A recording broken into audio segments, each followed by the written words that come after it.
Hi, I'm Charlie Collins, and this is the Donegal Sport Hub Donegal Daily Championship Podcast, brought to you in association with Kelly Centra, multi-award-winning store, Mountaintop Letterkenny, providing 24-hour service, 7 days a week. And many thanks at Kelly Centre here at the Mountaintop once again for their support as we look at the Michael Murphy Sports and Leisure Championships here in Donegal.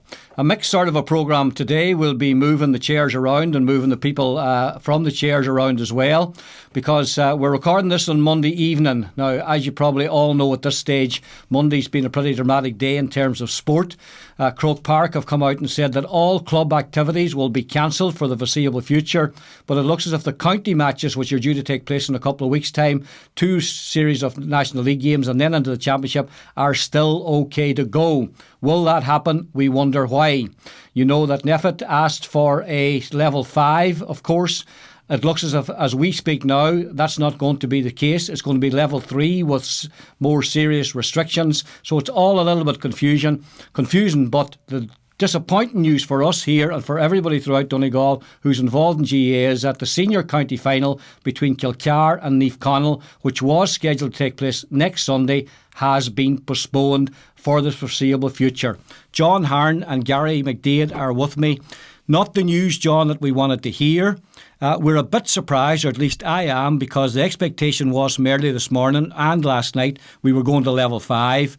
The GAA came out at lunchtime and said all games postponed. Now we're told we're staying at level 3 throughout the country, but GAA matches are gone. It's somewhat confusing and for us hugely disappointing. Absolutely, Charlie, and your heart goes out to the players. That's who I'm really feeling for at the minute, and the management teams. It's just unbelievable. It's so hard for them. 1 week it's on, one day it's off. It's been pushed back, it's coming forward. You just don't know. There was rumours this morning, Charlie, that I heard them that the county board were scurrying around trying maybe to put the match on tomorrow night or Wednesday night on the anticipation that some sort of a more stricter lockdown was coming in place, and lo and behold then the GAA kind of put a torpedo into all sorts of plans and just cancelled everything.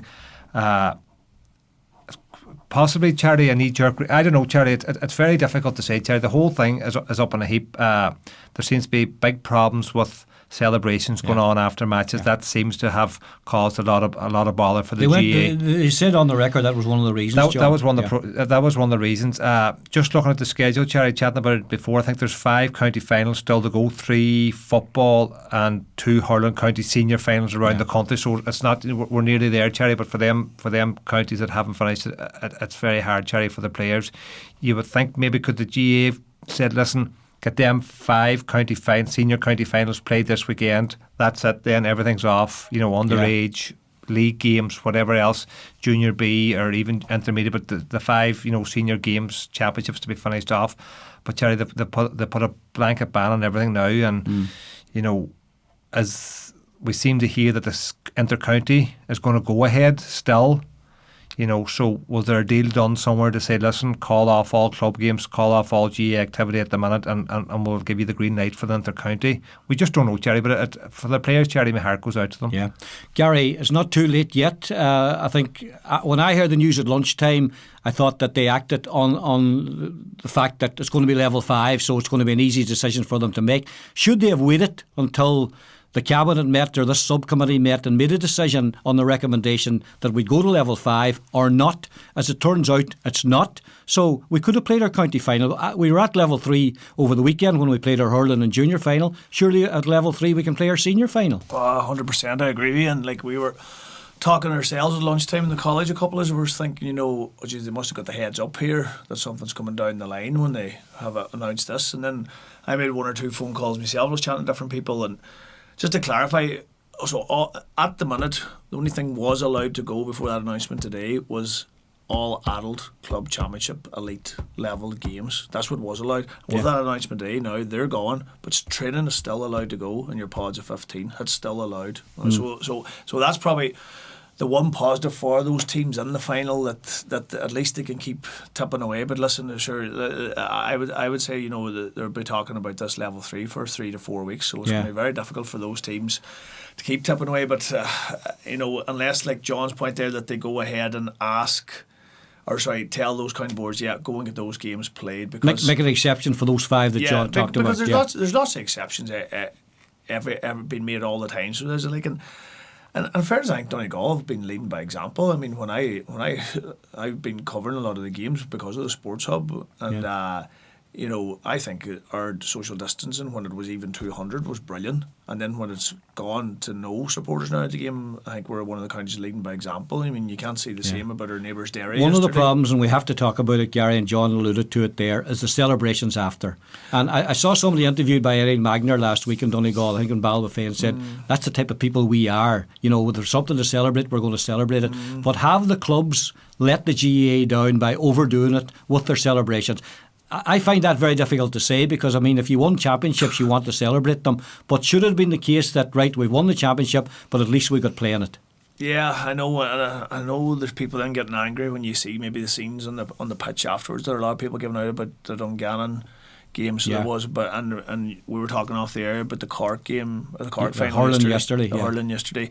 But you have to take into account as well. Like, you're probably looking at that's people's family members are running onto them, so there are already people that they're probably in contact with as well. So I think sometimes people are nearly looking to get on the end of an argument and blow it up. So they are. And we're told out in the open air is pretty safe anyway. Yeah, listen, and that's something I talked to you about in the previous podcast. Me and you were on our own as well. Like, you know, I can't fathom how children and weans are not allowed. Yeah, thankfully they're allowed to train, Charlie, but I can't fathom how they're not allowed to play games. You know what I mean? As I was saying off the air, your underage career flies. It goes like that. It goes so quick, especially when you have teenage years, say from under 14. And like, you know, and I know from talking to coaches in our club, you know, like they feel really bad for the kids, and they're actually worried about the kids as well. You know, that they're worried for them mentally and physically, for their own mental and physical development as well. So they are, and like, you know, it's the same for us in school. You know, I'd be worried for all the boys up in the college. Well, you know, that they can't go out and play their clubs, and we're probably highly unlikely going to have school football, colleges football this year as well. And like, kids now more than ever need sport. They need it more than ever. It has to be an outlet. Like, they're telling the weans in primary schools, all right, like for 30 families to sitting around for 5 or 6 hours without a mask in a room all day, but it's not all right to go out and play a match. And then in secondary school you can be meeting up to maybe 200 families in the day, so you can, and it's again same thing. Okay, you're wearing masks in secondary school, but you're still interacting, and they're saying that's safer than going outside than playing a match. I mean, the underage is not where the problems are here, Charlie. No, if they want to curtail maybe the senior for maybe a week or two or whatever, let them do that, but let the underage games go ahead for the Waynes. Like John was talking about the lower levels there, you know, the reserve and junior B, and that there's no crowds at those games anyway. It's the bigger games that highlight. And for me in particular, the one I feel really strongly about, the children need sport more than ever now. They need it as an outlet in their lives. Yeah, Charlie, you know, Charlie, it's very hard. You know, you look at, say, the Meath final yesterday in Navan and the Derry County final we've seen another thing. Like, in fairness now, there was no social distancing. Like, the stand in Navan's big. There's plenty of terraces. You know, County Board of Stewards, there's 400 allowed into the game. If you come with your family, your brother and sister, or your mother and father, you three stay there. Space them out. Jesus, make the optics look good at least. The same in Derry. They were all packed in. Like, it's not. It is, in fairness, Jerry, it's not good enough. It's not good enough. No. So that point of view, you have to criticise that there. From an emotional point of view, Charlie, you know, you take Dungannon, or won it first time in 64 years. Yeah. For you to tell people that are embedded, and we're all clubmen here, and you do anything for your club, Jerry, and we love it, and people that are watching this here now are GAA people, and they know what it means in Glenties or Kilcar or Gweedore or Convoy yesterday. And to win a championship for the first time, or to win it after 64 years, to tell your mother and father or your grandfather not to come on the pitch, like, COVID or no COVID, Jerry, if you told them people, like, you heard it saying, and I've no doubt, Jerry, it's true, that the men will die happy because they've seen their club win the championship. Mike Cullen won it yesterday for the first time ever. Yeah. And they'll say, listen, I give my life to the GAA, I've seen it all, I thought we'd never won it, they've won it now, my son won it, my grandson, and they'll say, well, you know, I'm happy now. I can die happy. Well, we knew what it meant when Donegal won the first All-Ireland. Exactly. It meant us, like, you know, at that particular stage, because you'd never done it before. So, God, Charlie, it's very hard to tell people to, you know, curb the celebrations and not, but from running onto a pitch and celebrating, I think, is different, Charlie, than going back to a clubhouse or going back to a bar and everyone getting full drunk and acting idiot. And, you know, there is a difference. Yeah. People but say, unfortunately, John, the suggestion is that has happened as well. And there's no doubt it has, Charlie, and that is wrong, you know. But seeing people run onto a pitch after the county final is different for me than going back to a pub and a whole. We could talk all day about it, obviously, but I mean, should the Donegal County Board now say to Croke Park, we need to get our senior final played this week? Because there is a suggestion that the idea is now to let the inter-county stuff start. Donegal are due to play Tyrone in a couple of weeks' time, then Kerry, then Tyrone again. That could be the end of the year, but if they beat Tyrone, then they're into a semi-final and probably into an Ulster final, hopefully, and it'll go on and on. When's this game going to be? When are you ever going to get this game in? There's two options. They're going to either look at, we're leaving this to the inter-county team to Donegal's finished. Yeah. Or, like your point there, that they're the two league games, and I think, are they straight out then the week straight after the championship? Yeah. But I think then, is there a 2-week break to the semi-final? There is. I'm not saying that this is the right way, but I'm saying that is an option. That's an option. That's a possibility. You could see it thrown out. Now, listen, I know if you're involved in an inter-county team, that's the last thing you want to hear. You know that there's 8 players, 4 from each Kilcar and Glenties involved, man, and it's not fair in those 8 players to be thrown as well in the middle, because realistically they're not going to be training very much with the club from here on in. They're going to be. But it's unthinkable. It's unthinkable, Gary, if there's an opportunity that it wouldn't be taken to play our county senior final. I mean, the club is the core of the GAA after all, and these boys have played week after week after week to get to this final. They have to get an opportunity to play. Well, Charlie, we've been here before. Like, it's not that long ago, 2002, when St Julian's with the Eddie Brennan affair with Ardra, and the championship was put a halt to until High Court cases and DRA and the whole thing, and the 2002 championship wasn't finished till February or March of 2003. Oh Lord. You have bad memories, boys. There was so much controversy when you were playing with St Julian's, Sean. It's hard to remember everything. Gidor bet St Julian's was the Stephen Cassidy goal. That was the 2002. That was the 2002 championship played in 2003. No, it wasn't 6 months, Charlie, without it. So we've been here before. There's a precedent then. Precedent there, but did you train throughout that winter? I have no clue, Gary. I don't think so. No. Probably not. I can't remember. I was with St Mary's and Sigerson and maybe Donegal. So I don't know, Gary, but it was strange times. All right, then. That's the situation as it stands with the senior final. Hopefully, as I said, this is Monday afternoon that we're recording this. You never know. Things might change. They've been changing rapidly over the last 48 hours or so. Let's wait and see what will happen towards the end of this week. But as we speak, the county senior final between Kilcar and Naomh Conaill, the holders, will not be played in Donegal for the foreseeable future. Let's hope that change. We're going to take a short break then. When we come back, Alan Foley will be joining us in studio, and we'll be looking back at the hurling finals that were played in Letterkenny over the weekend.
Get your car free at DMG.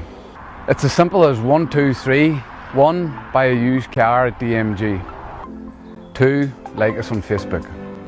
3, tag your friends on Facebook.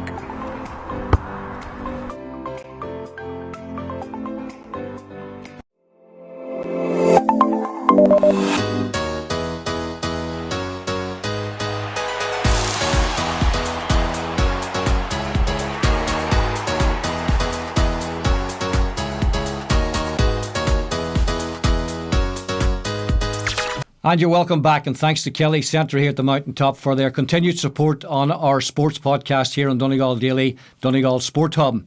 Well, Gary McDade's gone for a coffee break. He'd be back to look back at the junior final with myself and John in a little while, or with myself and Alan. Alan has joined us now. Alan Foley, you're welcome, Alan. Joining myself and John. We're going to look at the senior hurling games. They were played in O'Donnell Park at the weekend. Let's start with the senior one, Alan. Setanta 2-19, St Eunan's 2-13. Late goals put a bit of a gloss on the scoreline for St Eunan's. Now, in fairness to them, they battled right to the end, but it was never in doubt who was going to win that game. No, the scoreline doesn't really do it reflection. We mentioned this last week about Setanta's win over Burt in the semi-final was similar as well. St Eunan's did great to finish the game, and even though they lost by 6 and missed a penalty, Sean McVeigh, Kevin Keeley got himself 2 goals towards the end, so they might have a little bit of a wonder as to what might have been. But over the course of the game, really, it was Setanta who were the better team. They've great hurlers, Charlie, all over the field. Yeah, 1-13-5 at half time, Alan. I mean, some of the scores. Davin Flint started it off in the first 30 seconds or so. The point that he took from away out on the far side down to the river end, and he repeated that then at the start of the second half and to the other side, the dressing rooms area. So, fantastic hurlers, as you say, right throughout the park, and guys that can take scores from basically anywhere. Yeah, like Davin was man of the match, but Jared Gilmore at one stage looked like he was man of the match. He had 4 from play alone in the first half, and I suppose the early goal from Mark Devine really kind of got them settled. But they're just strong the whole way throughout the team. Like, and last week, a couple of people got on to me. They said I was kind of dismissive of St Eunan's hopes. Yeah. But I didn't mean to knock them. I just haven't seen Setanta a couple of times. Just thought, these boys are the real deal. And as we said so many times, St Eunan's are definitely on the right way. They're on the right path. But just at the minute, Setanta are definitely the kings of the castle. John, a wee bit of a mini revival at the start of the second half for St Eunan's. They came from 1-13-5 to 1-13-9. And I remember thinking at that stage, if Eunan's got a goal here, this could make this interesting. Yeah. But Setanta just turned the screw again. That's it, Charlie. They just turned the screw. And our boys put up a great fight. But I think maybe one of the turning points when St Eunan's had that many revival was a ball came up to Davin Flynn right along the sideline on the stand side, as you said, Charlie, and he caught it, and I was just right there sitting down in the front row, and he just got it and turned Brian Mack, and from the sideline just put it straight over the bar. It was brilliant. And then a few minutes later, Charlie, he got another ball the same position, and rather than hit it then, he cut inside and took it on, and he thought he was nowhere to go, and then he just shortened the grip and just flicked it over. Like, brilliant, and that was the difference for me, Charlie. Setanta had the natural forwards that could score easy. I know Coulter wasn't at his best, but he didn't have to be. But Davin Flynn was a different class, Charlie, and you can see that he's just a step above everything else. Yeah, Charlie, St Eunan's came back well, Charlie, and battled hard in the second half. And you thought, even when we missed the penalty, Charlie, the penalty would have, if Sean had scored the penalty, would have brought it back to 6. That's right. 7-8 minutes to go. You never know in hurling. Yeah. Goals are easy, can be easier got than in football. So. But I thought the keeper made a brilliant save. Now, people said Sean maybe should have kept it low, but I thought the keeper made a brilliant save. I thought it hit the post, that penalty. It was well saved, but it's just with the new rules of post and the last couple of years, like, it's a long way out now for the. It is a long way out. You can't really steal the yards anymore, but no, it was a good save. But the encouraging thing, but John, is they didn't throw in the towel, because I say at half time, I was sitting thinking St Eunan's are going to get a real pasting here, but they didn't. They didn't, Charlie, and they are very young, and they're kind of light when you see them against the men that Setanta are. And we have a lot of boys in their early 20s, and they probably have to develop a wee bit more to get up to that physicality. But no, Charlie, they definitely didn't throw in the towel. Tried very hard, and Kevin Keeley got the 2 goals. He made a super catch at one stage in the second half and put it over the bar. And they tried fierce hard, Charlie, and fair play them for that there. And Tom Hennessy and Paddy Flood will be happy that they didn't throw in the towel. And I suppose when you listen to Declan Coulter's speech afterwards, and he said, he knows how they feel, because Burt had it. I was just going to bring it. Burt had it over Setanta. Wasn't it was very good. Yeah. He made good points, and fair play to him. And Setanta were on the receiving end for a long time over Burt. And unfortunately, it's St Eunan's now. That's 3 finals in 4 years, and there could be a few more. But hopefully, if they stick at it, hopefully St Eunan's purple patch will come in the years to come. Because they've got good hurling men there. Tom Hennessy and Paddy Flood and a few others. Alan, that do everything right basically, and they've got loads of young talent. So. They're a team of the future. And even the dual players that I know, John probably knows better, they love playing hurling as much as they love playing football for the club. And I suppose even Sean McVeigh, he's county captain in that. I just felt that, but when you said the 4 points that Eunan's got, at the start of the second half, and then Setanta went up the field and got 1-1 in about 30 seconds when Josh McGee got the goal. And that was just basically that was the first time they were even marginally threatened in the game, and they responded wiped out those 4 points within a matter of seconds. I think that just showed the little bit of difference there. But even your own interview with Danny Cullen, he said the standard of hurling is improving everywhere, and it can only be good for Setanta as well and for Donegal as a whole. It was a good hurling championship because you had Buncrana won in their opening 3 games. Right, yeah. You had Burt looking out of it and then won in a game, and St Eunan's going to Burt and won and down there, and St Eunan's beating Buncrana in a very good semi-final. So I mean, a good championship. But Setanta we talk about the big four in GAA football. They're the big team. No, I think so. In I hurling. think they probably have more in them, and it's unfortunate they don't get a scalp. Yeah. Run it all through. Because definitely. they've had made some steps in that in the last couple of years, and I'm sure it's something they'd love to build on. Well, congratulations to Setanta. Well done to them. Commiserations to Unions, but young enough and good enough to come back to win a championship in the not too distant future. And fascinating junior hurling final, Alan, before it. Carndonagh 2-13, Dunlow 2-11. Again, I mean, looking at it and just reflecting back on it, Carndonagh never looked like losing, but Dunlow put them to the pin of their collar. Yeah, the standard in this was good now as well. Yeah, and, very good. As we said, we chatted a lot about Setanta, St Eunan's, Burton, them sort of teams, but the teams in the junior championship are, hoping to bridge that gap as well. I suppose when Dunlow looked back at it, they made a bad start really, and they were kind of chasing the game from. They were 1-4 at the first water break. It was Carndonagh 1-4, Dunlow a point. That's right, yeah, and they were kind of chasing from there in. But then they got back to just a point in it with maybe 2 or 3 to go, and you thought, you know what, nearly done it. But as Cathal Doherty said afterwards, that the Carndonagh team had lost to Airua last year. They kind of made a mess of it. It's something that seemed to be in their heads all winter, and they weren't for letting it go a second year in a row. Yeah, I said it, alluded to it with them as well. They didn't panic, Alan. They kept their head because you say Dunlow got back level with them a couple of times, and it was there for the winning or the losing, but they didn't lose their heads. They just kept cool. He got a couple of scores. Cathal Doherty's frees were tremendous. Yeah. That experience of last year stood them in good stead. Yeah, and the McGonigal goalless was about 10 minutes to go. It kind of led the report off with that, and I think that's really just what kept them just at arm's length. But what a roller coaster for Dunlow as well. Yeah, I'm sure they're disappointed when they left the field on Saturday afternoon. But when they sit back and take stock of how far they've come now, they're on the cusp of silverware there. I'd say they just can't wait for 2021 to get going. I suppose the way 2020 is going, we all can't really wait till 2021. But I'm sure they have lots to look forward to there. The hurling scene next year, for sure. And it's great, John, isn't it, to see teams like Carndonagh, because Carndonagh, I mean, the town itself would be a big sporting town. It's very strong soccer down there. The GAA team have come on well in recent times as well. So hurling's kind of there. I mean, Cathal alluded to that as well. There's a hardcore of people who kept it going at one stage. And for Dunlow, as Alan said, their players are taken from 3 or 4 clubs over there in the West. First time in senior, playing at senior level and getting to finals, fantastic. Brilliant for them, Jerry. Brilliant for hurling in the county. And, you can see it this last few years with Donegal winning the Nicky record and, Laurie Maher and competing at a higher level. That it's obviously penetrating down through the grades, and even at underage there's a lot more teams playing underage hurling. Like when we were young, there was no hurling. It's the geography of it, which is good as well, because you have Carndonagh right in the show, and then you've done Low, you had Airua win this competition last year. It's a good stretch for Masters. Like kind of Gales were back in this year. It's great for the hurlers, Charlie, and fair play to Carndonagh. And Carndonagh have great facilities. Like I know they got a good deal that time they sold the field. Yeah, they've great facilities down there. So brilliant. Fair play to them, and it's good to see it, Charlie, and it all may continue. Yeah, they'll enjoy that. Alan, just before we let you go again, we were talking about the whole COVID thing and all that. Just your quick take on it. Yeah, I suppose the GA might have felt they had to be seen to doing something. I suppose maybe they could have thought then, it'll left it another while, but maybe it's just the criticism they're getting. There's a lot of stuff online and that.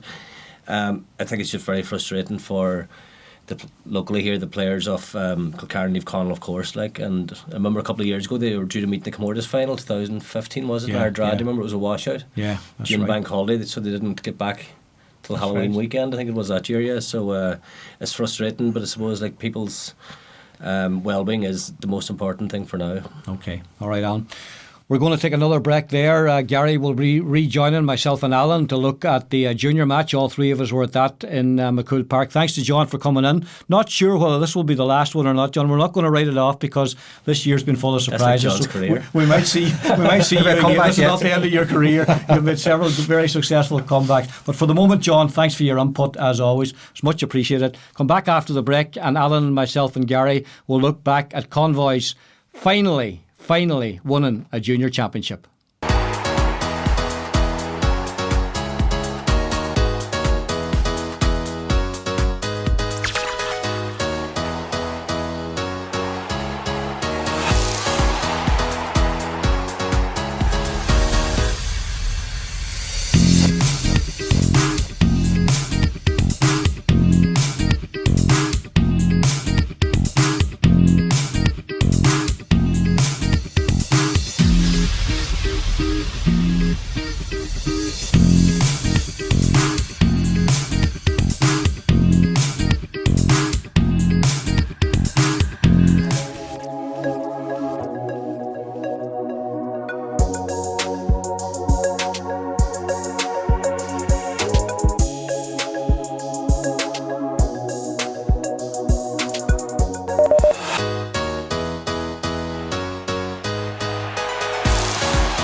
Get your car free at DMG. It's as simple as 1, 2, 3. 1. Buy a used car at DMG. 2. Like us on Facebook. 3. Tag your friends on Facebook.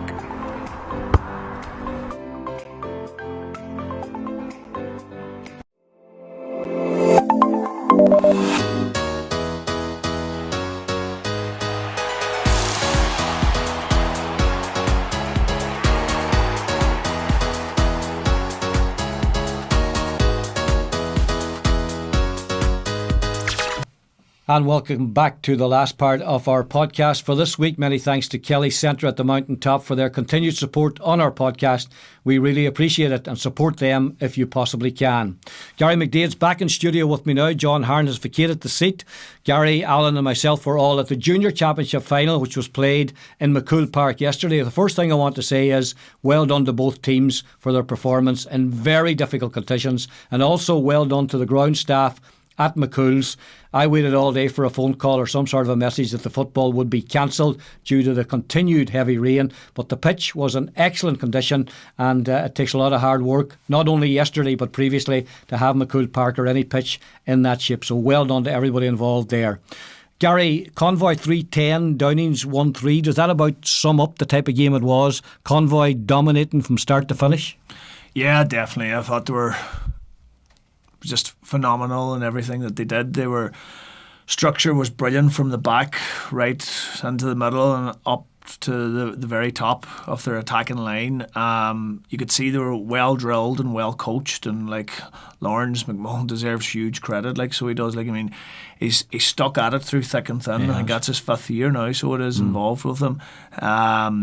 Like, and like, Charlie, I know myself from coaching and managing how hard a job it is, but to actually try and throw in playing on top of it as well, like, you know, and he must have good people around him anyway. That's all I can say, because to be able to play as well, and I was actually watching him off the ball. He was able to get up and down the pitch as well. When they didn't have the ball, he was back a number of times in his own D, so he wasn't even around the 20 metre and 30 metre, picking up ball and trying to cut off space. So he was. I thought I was really impressed with them as well. They reacted every time Downings did something early on. The reaction was very good. So wasn't. I don't know if Lawrence was calling it on the pitch or who was calling it, but there's someone just jumped out to me right away. It was Downings' first couple of kickouts.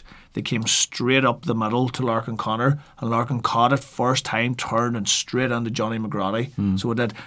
Their first 2 kickouts happened like that, and I thought, wow, this is obviously something Downings had worked in training. So they did, and Johnny actually got a free off one of them in the 4th minute. So he did, and it happened twice.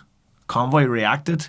Convoy then, Michael Patton, the number 4, is playing cornerback. He actually went and stood in the midfield area, right in the middle between midfield and centre half back, so he didn't stood in that area to block off that option that the Downings kicker. Now it meant then that the Downings had an extra man, so they had for their own kick out, but the Downings keeper then probably didn't react to him then and didn't start to hit that extra man to push Michael Patton up. But Convoy seemed to get everything right, and as I said, the reaction to anything Downings threw at them, and that was probably the best example there. That really impressed me how quick they reacted to that.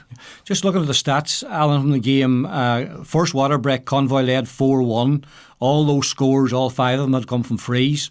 Larkin Connor then got the first score from play, and you thought finally Downings are waking up to the challenge. They're in a county final here, because they hadn't really, as Gary alluded to perfectly there. But all of a sudden, Convoy up the pitch, a goal. 4 minutes later, Convoy up the pitch, a goal. And my sense was game's over. That was it over, yeah, because I thought at the very start the conditions were wretched, and we spoke here last week about this could be, quite a spectacle between two good attacking sides, and showing that throughout the championship. But the first 5-10 minutes kind of was what I thought this is what we're going to be. It could be Joe McGill or Johnny McGrady hitting frees, Larkin Connor, Paddy Dolan, and this could be an 8-6 here or something like this. Yeah. But I think we just looked at kind of the day it was miserable, but just the Convoy side, the stature of the team, like they're big players, you know what I mean? Like the both Melees there, McNamee, Key, the fullback. Yeah. John Doherty, centre half, strong. Doherty, John Toy, and full forward, they were just up for it basically. And as you said, Charlie, those 2 goals were huge basically. And at that stage, I think Convoy went 10 points up. I think they got the next 2 points as well to lead 2-6 to 2 points at half time. In fairness to Downings, the first goal, Paddy Dolan, I think, made a great run and put a pass, and a defender got there. Yeah, the ball was stolen, and the ball was knocked out of his hands, and young Paul O'Leary stuck it in the net. Yeah, I think second one, it was John Toy that pinched that ball. That's and right. Then the second goal was Joe McGill was, I think, going for a point. Yeah, and it dropped, and Big Packy happened to be up there. But I mean, the forwards have got to be there to take advantage of those situations. Packy was alive to that situation very well, because even the press box, as soon as it left Joe McGill's foot, they thought there we go again, because he hadn't been missing too much, and his kicking again was brilliant, especially off the ground, I thought. But just 2 massive scores. It was a sort of game where 1 goal would have been massive, so 2 goals in those 3 minutes or whatever it was. Yeah. And see, even on the goals point, another thing that impressed me from Convoy was the way that they were able to rotate their forward line in midfield. That's right. Raymond McNamee spent large periods during the first half. Yeah. So he did, and that actually led, like you just said there, to that first goal, and then or 2 goal opportunities, and then Packy as well. When he went down, he rotated as well. So that was huge, and you can see that was something they definitely planned and had worked on. The rotation of the big men, as Alan said, they were physically just really well put together, and some of the battles across the pitch were brilliant. They snuffed out Downing's key threats. They did. Brian McNamee on Larkin and Johnny McGrady was brilliant. So he did, and then they had John Doherty and Larkin and Connor. And that was probably Downings needed those 2 boys to be on their on their game, and I thought the 2 Convoy lads were excellent. Yeah. 2-6 to 2 points at half time, Alan. It went to 2-9 to 3 points then. Joe McGill kicked a couple of frees, and Packy kicked one over the bar. Then we had a 20-minute period where nothing happened, you could say, in terms of, I don't think we had a score for 19 minutes or something. They kicked a few wides, and then Downings were pretty much beat. Like we were just saying, I think it was even towards the second water break, like if you're in that Downings circle, like it was joked it was more of a towel break than a water break, but nothing was going to happen. No, like all you want to do is get into the dressing room, have a shower. You can't even do that, and then somebody else said it's a night for the high stool, and you can't even do that either. But no, you didn't. All your good options were gone. You could see they were just dejected and beaten, and just didn't show up. And like they're a better side than they showed yesterday, and like they're Division 2 side next year as well as Convoy. But you did have a bit of sympathy for them, but then there was like a penalty each at the end. At least they got the consolation. Consolation goal, yeah. Gary, Joe McGill, I don't want to put too much pressure on the lad. I hadn't seen him. I'd seen him once or twice before, but I'd seen him in the semi-final and in the final. I mean, he kicked 1-6, all placed balls yesterday, but let's give him credit, because as Alan said, some of the frees that he kicked over and the conditions that prevailed yesterday were incredible. 9 points against Letterkenny Gaels, 1-6 yesterday. Is there a future at a higher level for him?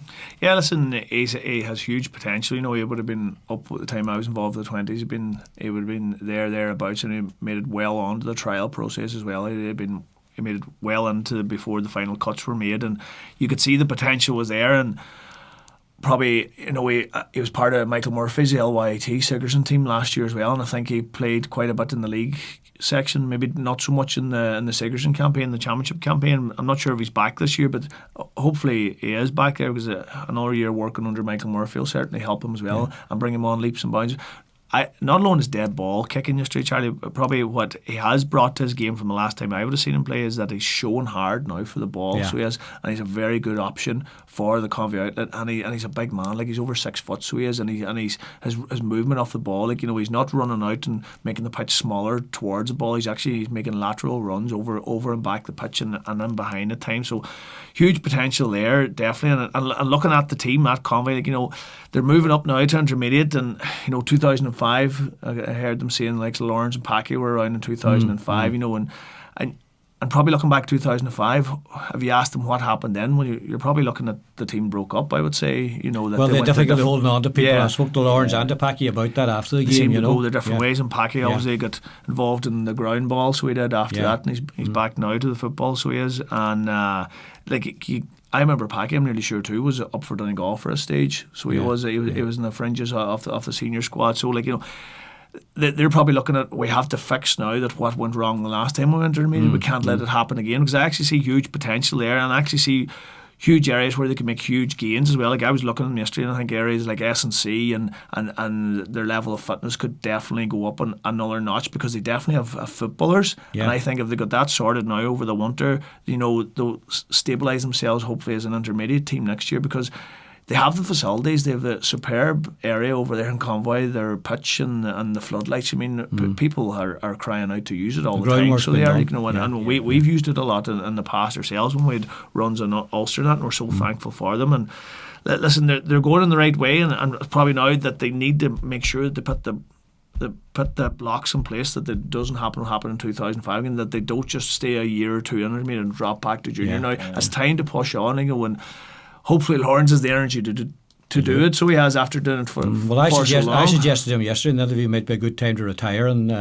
if looks could kill, that'll drop dead on the McCool pitch. Division 2 will help them as well, Charlie. Well, that's what I was going to say to you, Alan. They've come up from 4 to 3, 3 to 2. That's a big help to them.